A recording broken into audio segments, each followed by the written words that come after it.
All right, let's start with the update everyone's been waiting for. Andy Reid finally gave a bit more clarity on Josh Simmons and why he hasn't been at practice, and there are a couple of other names you should know about from Thursday's session. First up, Reid said that Simmons' absence has to do with a family matter, and he made a point of calling the situation positive while stressing that Simmons has been communicating with the team. He didn't give a timeline for a return, and he asked that the personal nature of the issue be treated with respect. That's important for you to hear because it narrows the field of speculation. This isn't described as an injury or discipline issue in the coach's comments. It's a family situation, and the staff is treating it accordingly. Second, Reid also listed players who sat out Thursday practice. Kareem Hunt was held out with a bone bruise on his knee, and Trey Smith missed time with low back spasms. Reid said both are being monitored and that Trey's back is getting better. So when you put that together, you have three pieces of information that matter for the week. Simmons, absent for personal family reasons and communicating with the team. Trey Smith, dealing with back spasms but trending in the right direction. Kareem Hunt, a bone bruise that kept him out of practice that day. I want to be straight with you. As a fan, you're allowed to be curious about availability, but it's also fine to push for discretion on personal matters. Andy Reid's tone today suggested they want to balance transparency with respecting privacy, which is why you got confirmation of family without more granular detail. Now, why this matters on the field. If Simmons, who's been absent from the last two game day environments, is out for longer, the Chiefs could be looking at short-term shuffle scenarios at left tackle or extra protection schemes to keep Patrick protected. You'll remember the offensive line's continuity is huge to everything KC wants to do, and even a short-term absence can ripple into blocking calls, the run game, and the kinds of pass protections Reid's offense asks for. For a quick fan poll right now, I want to know in the comments, do you prefer the team publicly rule a player out when it's a personal family issue, or keep the details private as Reid did? Type "rule out" or "respect privacy" down below. Also, if you're learning from this channel and want more timely breakdowns like this, please hit subscribe. We're pushing to 6,000 subscribers, and every new subscriber helps us get more detailed access and video breakdowns for you. Finally, I'll be watching Friday's practice reports closely for two things: whether Simmons appears in any limited activity and whether Trey Smith's back allows him to return to full reps. That will tell us a lot about what protections the Chiefs will use on Monday night against Washington. Now that we've got the context of Andy Reid's update on Josh Simmons, let's dig into what this really means for the offensive line. Because if you've been following this team closely, you know continuity up front has always been one of the main ingredients in Kansas City's success. Think about it. Every time the line has been stable, Mahomes has looked comfortable, the run game opens up, and the offense looks like a machine. But even one absence can ripple through everything, especially at tackle, where chemistry and communication with the guards and tight ends are critical. With Simmons away for what Reid described as a family matter, the coaching staff has to make quick adjustments in practice. That's why depth players are so important. The Chiefs build their offensive line like a rotation, not just 5 starters. You'll probably see more reps for the backup tackles during walkthroughs, and depending on how long this situation lasts, Andy Heck, the offensive line coach, will need to figure out if there's a reliable swing tackle who can slide in for spot duty if Simmons can't go. It's also worth mentioning that this news doesn't exist in isolation. Trey Smith missing practice with a back issue adds another layer of uncertainty, even though Andy Reid sounded fairly confident he's improving.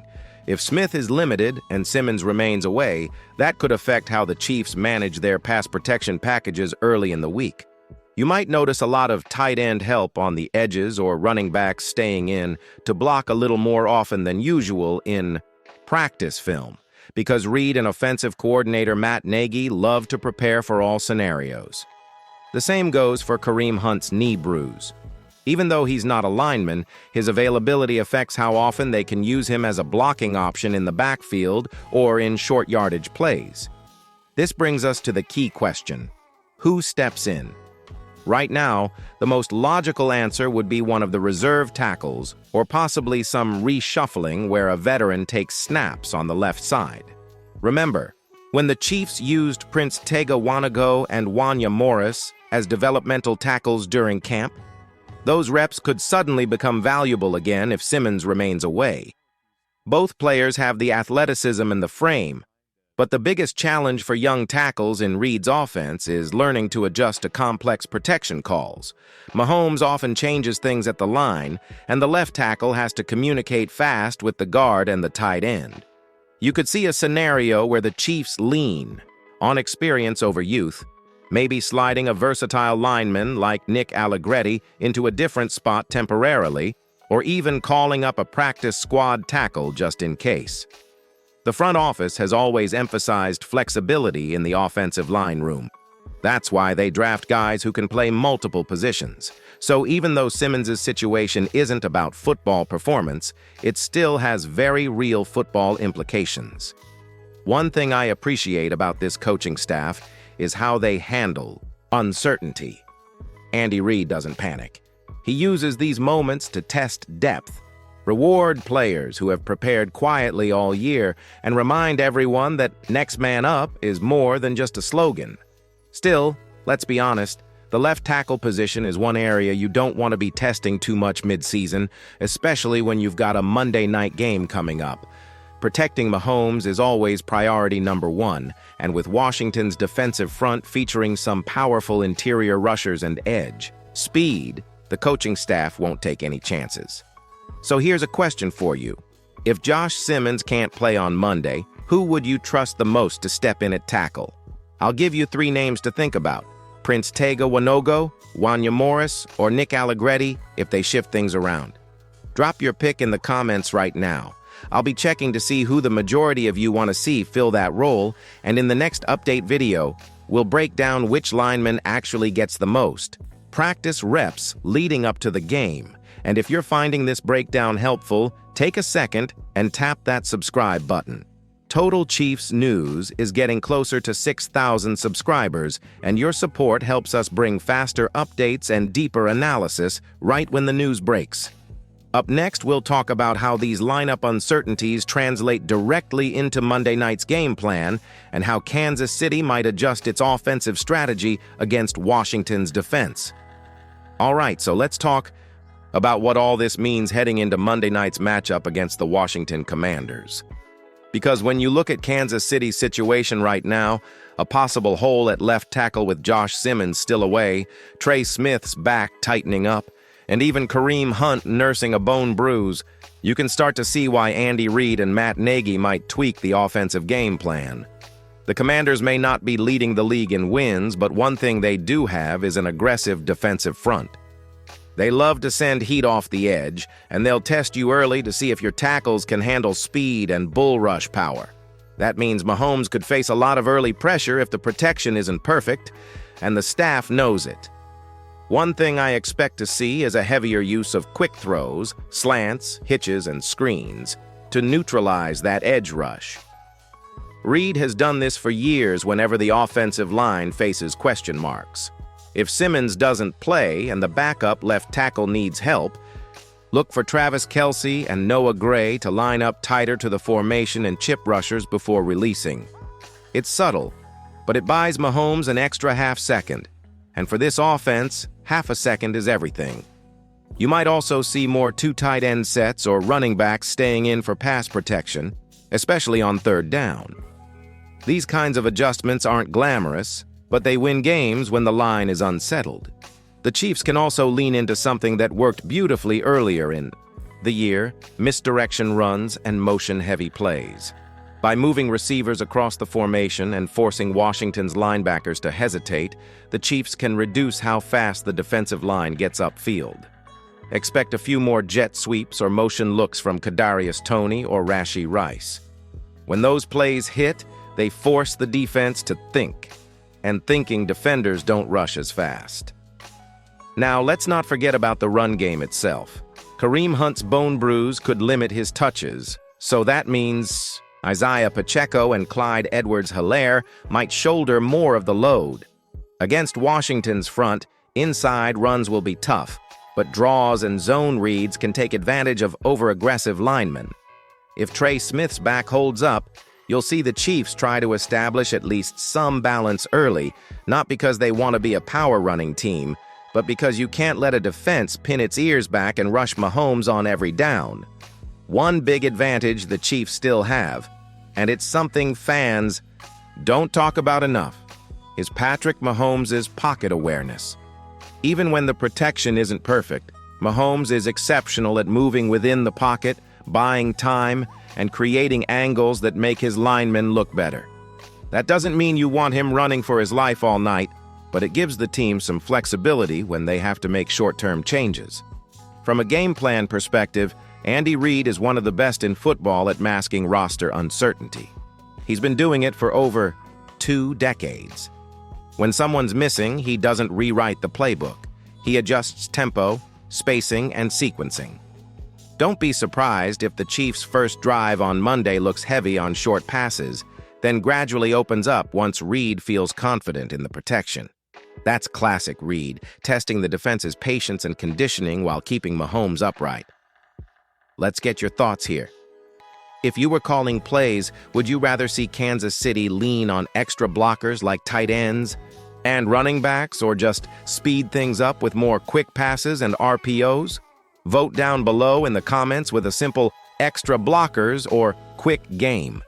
It's always interesting to see what the fan base thinks is the better approach when the offensive line isn't at full strength. And hey, if you're enjoying this kind of deep dive that connects the injury report straight to on-field strategy, make sure you hit that like button right now. It really helps the channel reach more Chiefs fans and keeps Total Chiefs News growing toward our 6,000 subscriber goal. Because when we hit that mark, we'll start doing weekly film breakdowns so you can actually see how these adjustments look on tape. Now that we've broken down the injury situation and its immediate tactical implications, let's talk about what fans should be watching over the next few days, leading up to Monday night. First, the most important thing is practice reports.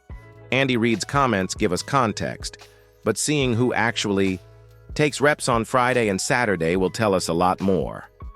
Pay attention to Josh Simmons. If he shows up in limited activity, it's a good sign he could be ready for game day. If he's absent again, then the Chiefs will likely rely more heavily on backup options at left tackle and extra protection schemes. The same goes for Trey Smith. He's dealing with back spasms, and even though Reid said he's improving, any limitation in practice could impact his snaps and the overall cohesion of the line. Kareem Hunt's knee is less concerning, but if he's limited in practice, expect a slight shift in running back rotation and blocking assignments. Second, tone matters. Reid has been very intentional in keeping the details of Simmons' absence private, calling it a family matter and stressing that everything is positive. That tells you a lot about the culture inside this locker room. The coaching staff values transparency where it counts on the field, but also respects players' personal lives. As a fan, it's okay to be curious about who's playing, but it's also important to respect that balance. Supporting the team doesn't mean demanding full disclosure on personal matters. It means trusting that the staff and players are making the right decisions. Third, keep an eye on game day planning. If Simmons is out or limited, the offensive line strategy will adjust. Expect tighter formations, more chip blocks from tight ends, and quicker passes to neutralize edge rushers. Watch the early drives closely and see how Mahomes is protected. These subtle shifts can tell you a lot about how the Chiefs adapt to adversity. And it's fascinating to see Reid's play-calling flexibility in real time. Finally, let's wrap with a fan-focused perspective. Share your prediction for Monday night in the comments. Will the Chiefs win, or is Washington going to create problems up front? Also, don't forget to hit subscribe if you haven't already. We're chasing 6,000 subscribers, and every click helps bring you timely analysis and injury breakdowns. If you liked this update, tap the like button too. It helps the channel reach more Chiefs fans just like you. And of course, we'll be following Friday and Saturday practices closely, bringing you detailed reports so you know exactly what's happening before kickoff. So as you watch this week unfold, remember, injuries and absences happen, but the Chiefs have the depth, coaching experience, and strategy to adapt. Keep an eye on the practice reports. Respect the players' privacy and enjoy the anticipation of Monday Night Football. The key takeaway? Stay informed, support the team, and trust that even when the line is in flux, Patrick Mahomes and the Chiefs' offense are prepared to execute.